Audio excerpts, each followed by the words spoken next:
গতকাল কবাডি খেলতে গিয়ে পচাদের সঙ্গে লেগেছে, তাই একটু দমটা বাড়ানোর চেষ্টা করছি। কবাডি কবাডি কবাডি কবাডি কবাডি কবাডি কবাডি, বাপ রে, আর পারা যাচ্ছে না। সুরেন্দ্র, সুরেন্দ্র, এই সুরেন্দ্র। কে? ও গুরুমশাই। নমস্কার গুরুমশাই। পুকুর পাড়ে বসে কি করছো? ও এমন কিছু না, একটু জিরিয়ে নিচ্ছি। জিরিয়ে নিচ্ছি মানে? এখন তো তপ্ত রোদে ভর দুপুর নয়, তাহলে? আগে কবাডি খেলায় জেতার জন্য দমের অনুশীলন করতে গিয়ে হাঁপিয়ে গেছো, তাই জিরিয়ে নিচ্ছ? তা বেশ, পুকুরের শীতল বাতাস খাও আর জিরিয়ে নাও। যথাজ্ঞা গুরুমশাই। আচ্ছা গুরুমশাই, যা চলে গেলে ভালোই হলো। বুকের দমের বদলে এবারে চোখের দমটা বাড়াই। তাহলে প্রথমে ঢিল কুড়াই। এই যে একটা, এই যে দুটো জোগাড় হলো। এবারে প্রথমে ঢিলটা কোথায় মারি, কোথায় ছুরি, ওই যে একটা পানগৌরি জলে ডুব দিচ্ছে দিচ্ছে, এই জলে ডুব দিল, যা ঢিল তো ছোড়া হলো। ওই যে এক ঝাঁক মাছ খেলা করছে। এই 1 2 3, যা সব পালিয়ে গেল। না, এবারে জলে স্থলে দেখতে হবে।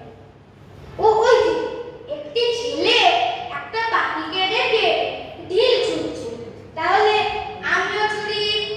এবারে অর্জুনের লক্ষ্যভেদ করতেই হবে। গাছে বসা পাখিটাকে এই 1 2 3, এ কি হলো? পাখিটা উড়ে গেল।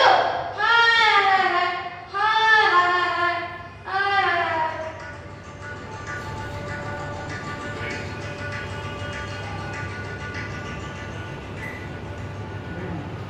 সুরেন্দ্র, ও বলুন গুরুমশাই। আমার কাছে এসো, তোমাকে কিছু প্রশ্ন করার আছে। এই যে এসে গেছি। কি ব্যাপার? আমি তোমার সম্পর্কে কি শুনলাম? আগে কি শুনেছেন? কি আবার, তুমি নাকি পুকুর পাড়ে দাঁড়িয়ে ঠেলা ছুঁড়েছো? না না না না সুরেন্দ্র, তোমার এই কাজের জন্য আমি অতিশয় দুঃখ পেয়েছি, অত্যন্ত অসন্তুষ্ট হয়েছি। আচ্ছা, এবারে আমাকে একটা কথা আমি জিজ্ঞাসা করছি, তুমি বলো তো, তোমার এই ঠেলা ছোড়ার গল্পটা কি সঠিক? হ্যাঁ, যা শুনেছেন তা সত্যি, কিন্তু ঝেলা চুললে যে দোষ হয় আমি তা জানতাম না। গাছের ডালে একটা পাখি বসেছিল, পাখিটাকে মারার জন্য। সুরেন্দ্র, তুমি গহীত কাজ করেছো। পাখিটি তোমার তো কোনো ক্ষতি করেনি, তাহলে মারতে গেলে কেন? তার গায়ে যদি ঠেলা লেগে থাকে তাহলে সে নিশ্চয়ই কষ্ট পাচ্ছে। আর যদি তোমার গায়ে কেউ একটা ঠেলা ছোড়ে তাহলে তোমার ব্যথা লাগবে না? কি বলো? পা রুদ্ধ হয়ে গেলে কেন? কথা বলো। শোনো সুরেন্দ্র, তোমাকে বারণ করছি, ভবিষ্যতে কোনো জন্তু হোক বা পাখি হোক, কারোর প্রতি এহেন কাজ করো না। এটা ঠিক কাজ নয় সুরেন্দ্র। গুরুমশাই, এমন কাজ আমি আর কোনোদিন করব না। তোমার নাম তো সুরেন্দ্র, অর্থাৎ দেবরাজ ইন্দ্র। দেবতার প্রতি কি অতীব নিন্দনীয় আচরণ করা উচিত? আসলে অন্য বালকেরা। বুঝেছি, অন্য বালকরা খেলা ছোড়ে বলে তুমিও ছুটতে শুরু করলে? আমি বুঝতে পারিনি। এমন বুঝতে পারছি ঢেলা ছোড়া ভালো কাজ না। তোমার এই স্বীকারোক্তির জন্য আমি খুবই সন্তুষ্ট, কিন্তু তুমি কি জানো তোমার নিক্ষেপ করা ঠেলাটি পাখির গায়ে না লেগে কাছেই দাঁড়িয়ে থাকা একটা ছেলের মাথায় লেগেছে? সে কি? হ্যাঁ, শুধু লাগেনি, তার রক্তপাত পর্যন্ত হয়েছে। ভাগ্য ভালো যে সে ব্যথায় কাতরাচ্ছে ঠিকই, কিন্তু চোখ এই যাত্রার মতো বেঁচে গেছে। যদি একটা চোখও নষ্ট হতো তাহলে এই পৃথিবীর রূপ রস গন্ধ থেকে কিঞ্চিত হলেও শোনো, তুমি মহাভারতের অর্জুন নও, তুমি একজন বালক নও। অযথা খেলা মেরে লক্ষ্যভেদ করতে যেও না। জীবনের আদর্শগত দিকে লক্ষ্যভেদ করার চেষ্টা করো।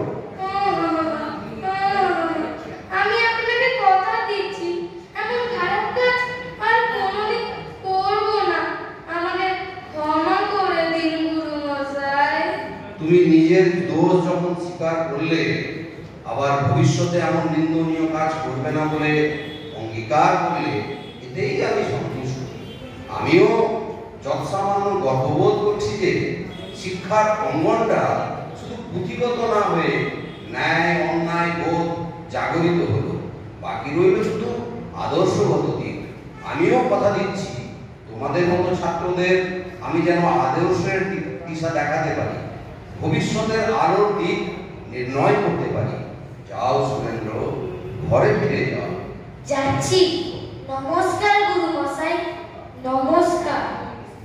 সুরেন্দ্র এখন ছেলে মানুষ নয়, হয়তো এমন একদিন আসবে যে সুরেন্দ্রের মতন দামাল ছেলে বা ওর উত্তরকালের মতোই কোনো ছেলে এই পরাধীন ভারতবর্ষের মাটিতে জন্মগ্রহণ করবে। হয়তো সে গান লিখবে, গান গাইবে। ও